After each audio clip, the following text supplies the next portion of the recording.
আসসালামু আলাইকুম ওরহমতুল্লাহি ওবারাকাতু।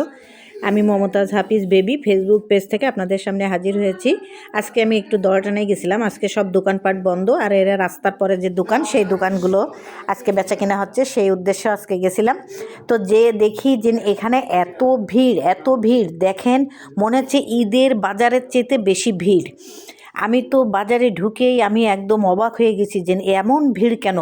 তো দেখি আমি যেরকম গেছি এরকম আমার মতো সবাইও গেছে। তো আমরা অবশেষে সে আর মানে এক পাও আগতি পাচ্ছি না, এত ভিড়।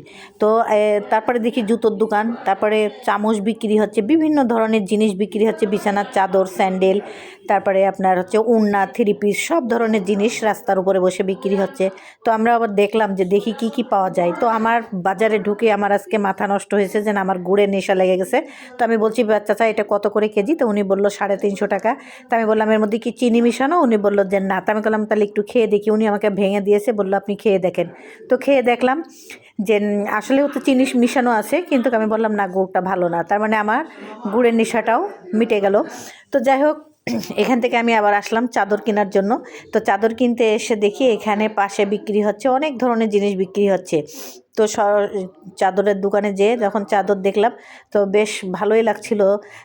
কম দামের চাদর আসলে, বা দোকান থেকে নিলে পরে ওরা অনেক দাম চায়, কিন্তু এই যে যেসব দোকানের চাদর সেগুলোর থেকে একটু কোয়ালিটি ভিন্ন আছে, কিন্তু এখানে অনেক দাম। রাফ ইউজ করার জন্য চাদরগুলো খুবই ভালো।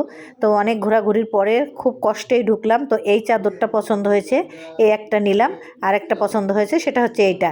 এই দুইটা চাদর নিলাম, নিয়ে অবশেষে বহুত কষ্টেই আমরা বের হয়ে আসলাম, এসে জিলাপি খেলাম। ভিডিওটি ভালো লাগলে আমার সাথেই থাকবেন, লাইক শেয়ার কমেন্ট করে দেবেন।